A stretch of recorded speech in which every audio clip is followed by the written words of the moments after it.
البدع والأهواء، أهل البدع العقائدية وأهل البدع السياسية.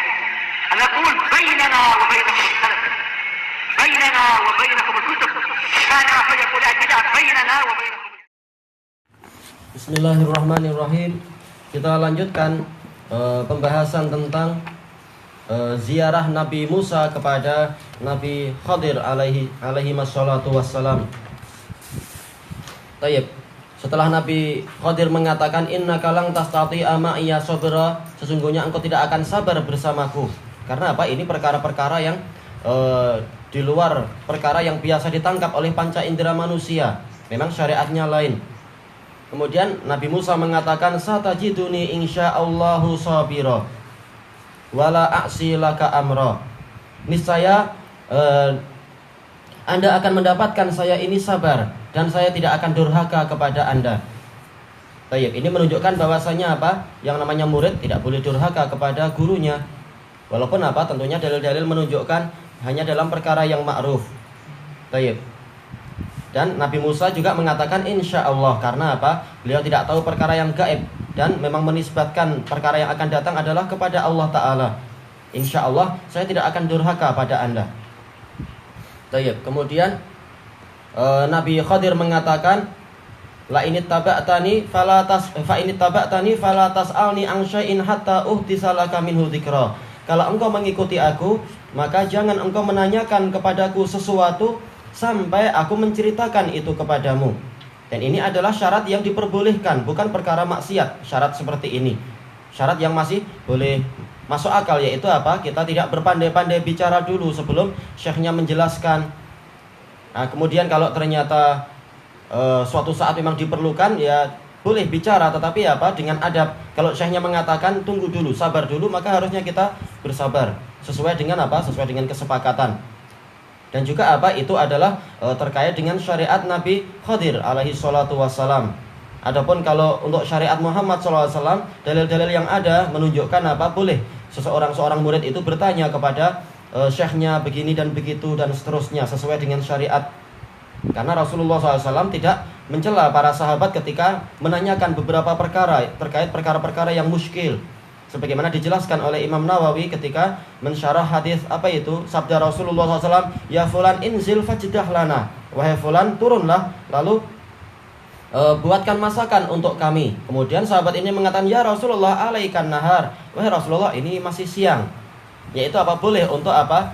Kata An-Nawawi, di dalamnya ada isyarat. Wahai Rasulullah, ini masih siang, apakah boleh kita tunda nanti dulu? Maksudnya adalah begitu. Rasulullah tidak mengingkari ketika sahabat mengucapkan itu, tidak mengatakan begini, yaitu tidak mengatakan kamu ini durhaka dan sebagainya. Intinya adalah apa? Yaitu seorang syekh boleh membuat syarat-syarat selama syarat itu tidak bertentangan dengan syariat.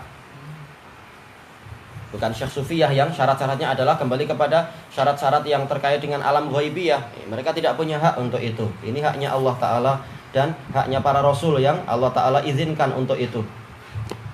Karena terakhir Nabi Khadir mengatakan apa? Wa ma fa'altuhu an amri. Aku tidak mengerjakan ini semua karena urusanku sendiri, yaitu aku cuma dapat wahyu dari Allah untuk begini dan begitu. Nah, enggak boleh orang sufi mengaku begini begitu. Karena apa? Dia enggak dapat wahyu dari Allah. Enggak boleh berpandai-pandai, walaupun kenyataannya mereka berpandai-pandai.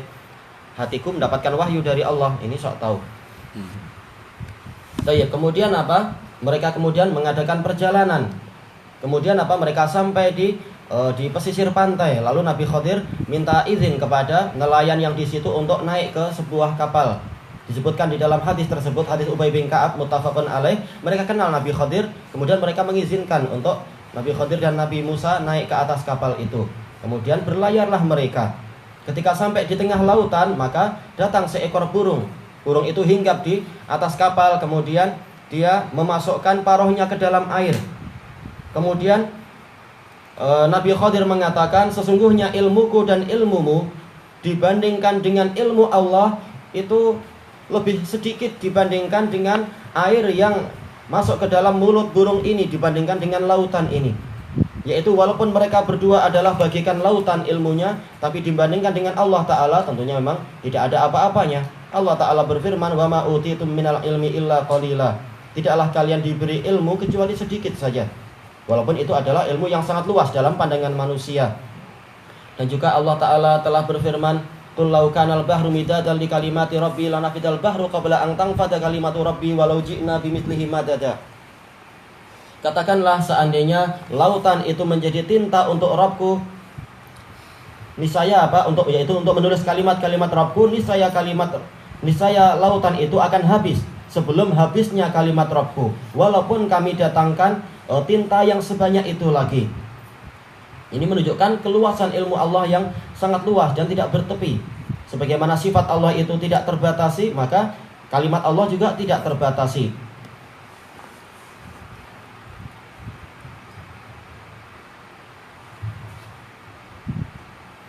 Sebagaimana di dalam ayat yang lain, ayat akhir, tidak sampai akhir tapi ya, yaitu surat Luqman itu.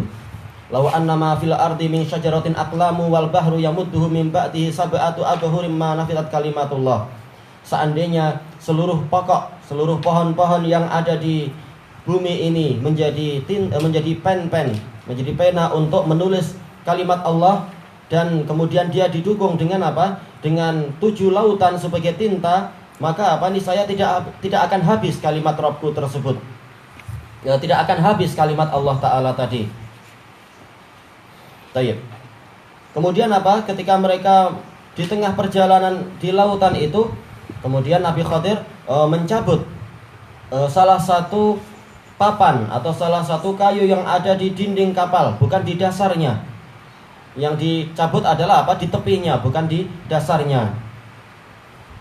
Kemudian Nabi Musa mengatakan di dalam hadis tersebut,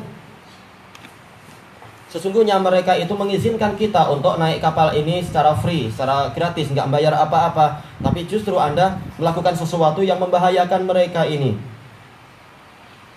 Maka kemudian Nabi Khadir mengatakan, "Alam aqul innaka lang tastati'a ma'iya sabra." Bukankah aku sudah katakan kamu tidak sabar bersamaku? Maka Nabi Musa mengatakan, "La tu'akhidni bima nasitu wa la turhiqni min amri usra." Jangan engkau menghukum saya karena saya lupa, dan jangan engkau masukkan saya kepada perkara yang menyusahkan saya. Karena ini perkara yang susah seperti ini, memahami ini dohirnya. Tayyib. Kemudian Kemudian mereka sampai ke daratan. Kemudian mereka melanjutkan perjalanan sampai kepada berjumpa kepada seorang anak kecil. Disebutkan di dalam hadisnya itu dia Nasizul ihtilam kalau tidak salah, sudah hampir balik, tapi tetap dia belum balik. Maka kemudian dia dibunuh oleh Nabi Khadir tersebut. Adapun kalau kisah-kisah Israiliyat yang dibuat-buat oleh orang barat, Nabi Khadir nggak sampai membunuh anak ini, cuma mematahkan hidungnya. Ini menunjukkan memang mereka itu orang yang terlalu sayang kepada orang kafir. Orang kafir nggak boleh dibunuh, nggak boleh dihinakan, tapi bahkan dimuliakan. Nabi Khadir berani membunuh kafir walaupun anak-anak. Nah, mereka cuma menggambarkan dipatahkan hidungnya saja. Baik. Maka kemudian Nabi Musa mengatakan, "Aqatalta nafsan bi ghairi nafs?" Apakah engkau membunuh suatu jiwa bukan karena jiwa ini membunuh jiwa yang lain? Laqad ji'ta syai'an nukra. Sungguh engkau telah mendatangkan sesuatu yang sangat mungkar. Maka Nabi Khadir mengatakan, "Alam aqul laka innaka lang tastati'a ma'iya sabra." Bukankah aku telah mengatakan kepadamu bahwasanya engkau tidak akan sabar untuk untuk bersamaku. Tayyib. Nabi Musa dapat udzur karena ini adalah perkara yang dohirnya mungkar. Sementara para nabi telah diambil perjanjian untuk tidak membiarkan kemungkaran. Bahkan para nabi, kata Ibnul Qayyim di dalam kitab beliau Miftah, dalam kitab beliau Madarijus Salikin, adalah orang yang paling keras mengingkari kaumnya di dalam segala jenis kemungkaran. Maka ini adalah sesuatu yang wajar. Cuma Nabi Khadir syariatnya tidak sama dengan syariat Nabi Musa. Karena kalau nanti dijelaskan, Nabi Khadir sendiri tidak akan mendiamkan kemungkaran, dan ini tadi bagian dari bagian dari menyelamatkan perkara dari kemungkaran yang lebih besar. Karena kalau anak ini nanti dibiarkan hidup akan timbul kemungkaran besar, maka Nabi Khadir nggak tanggung-tanggung mencegahnya, bahkan membunuh anak ini lebih keras lagi. Cuma sisi sudut pandang Nabi Khadir ini Nabi Musa belum tahu, karena memang masih proses untuk memahami masalah itu. Karena ini perkara yang memang tidak masuk di dalam pembahasan Taurat dan keumuman kitab-kitab yang lain. Syariatnya lain. Tapi apa yang kita yakini secara pasti, secara mutlak adalah syariat Al-Quran lebih baik. Maka barang siapa menganggap syariat Khadir lebih baik daripada syariat Muhammad SAW, maka dia kufur. Kenapa? Meyakini ada nabi yang lebih baik dan syariat yang lebih baik daripada Nabi Muhammad dan syariat beliau. Apalagi kemudian bukan membawa syariat Khadir. Para orang-orang sufi itu dia buat sendiri dari apa? Dari ilham setan, bukan dari Allah. Nabi Khadir telah meninggal dan syariatnya telah selesai. Seluruh syariat sebelum syariat Muhammad SAW telah mansukh dan telah selesai. Telah selesai dan apa itu diganti dengan yang terbaik. Maka tidak perlu orang membayangkan, oh kita cari-carilah di tempat sampah, mungkin nanti jumpa Nabi Khadir, nanti dia akan kasih ini. Karena memang mereka sering membayangkan jumpa Nabi Khadir itu di tempat sampah. Kalau jumpa orang gila, oh jangan-jangan dia Khadir, hati-hati kita. Hina sekali membayangkan Nabi Khadir itu. Baik, kelanjutannya besok insyaallah, wallahu a'lam. Yang sebut kapal-kapal. Nah itu nanti. Setelah yang ketiga beliau akan menjelaskan.